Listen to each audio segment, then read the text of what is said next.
রাজ্যে মহিলা চিকিৎসক খুনের ঘটনায় দ্রুত বিচারের দাবিতে পথে নামল তমলুকের আইনজীবীরা। কলকাতায় চিকিৎসক খুনে এবার প্রতিবাদ শুরু করলেন কলকাতা হাইকোর্টের আইনজীবীরা। কলকাতার আরজিকর মেডিকেল কলেজ ও হাসপাতালে মহিলা চিকিৎসক ধর্ষণ ও খুনের ঘটনায় অশান্ত হয়ে উঠছে বাংলার তথা সমগ্র বিশ্ব। জায়গায় জায়গায় চলছে বিক্ষোভ আন্দোলন। সাধারণ মানুষ থেকে শুরু করে চিকিৎসক সকলেই বিক্ষোভ দেখাচ্ছেন। তবে এবার নির্যাতিতার ন্যায় বিচার ও অভিযুক্তের শাস্তির দাবিতে বিক্ষোভ মিছিল শুরু করলেন পূর্ব মেদিনীপুর জেলার আইনজীবীরা। এদিন আইনজীবীদের পাশাপাশি উপস্থিত ছিলেন পূর্ব মেদিনীপুর জেলা আদালতের ল ক্লার্করা। গত 9ই আগস্ট মহিলা চিকিৎসা খুনের ঘটনায় তদন্তের দাবি এখন সিবিআইয়ের হাতে থাকলেও তা অনেকটাই ধীর গতিতে যায়। দ্রুত দোষীদের চিহ্নিত করে শাস্তি দেওয়া হয়, সেই দাবিতেই মূলত পথে নেমেছেন পূর্ব মেদিনীপুর জেলা আদালতের আইনজীবীরা। এমনটাই জানান পূর্ব মেদিনীপুর ডিস্ট্রিক্ট বার অ্যাসোসিয়েশনের সভাপতি শঙ্কর কারক। এদিন কোর্টে তোর থেকে মিছিল শুরু হয়, জেলখানা মোড় হয়ে ফের মিছিল শেষ হয় কোর্টের মধ্যেই। Bureau report RK news. আজকের এই আরজিকরের ঘটনা অত্যন্ত নিন্দনীয়।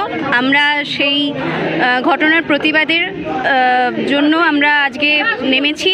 আমরা সব লয়াররা মিলে আমাদের আমরা দ্রুত বিচার চাই, আমরা সেই জন্য পথে নেমেছি।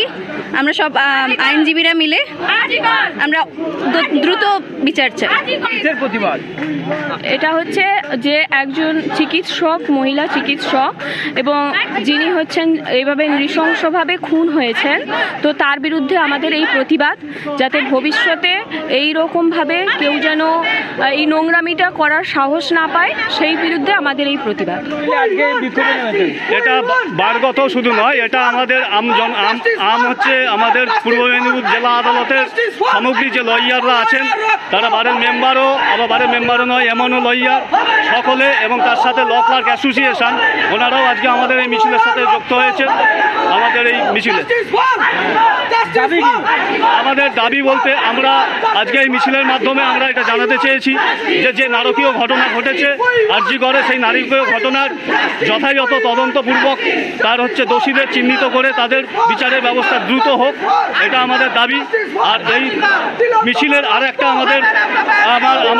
আমরা বলতে চেয়েছি, জানাতে দিতে চেয়েছি যে নির্যাতিতা যে মহিলা এবং এই ধরনের যারা নির্যাতিতা মহিলা, তাদের পাশে আমরা আইনজীবীরা এবং ল ক্লার্করা সবসময় থাকি।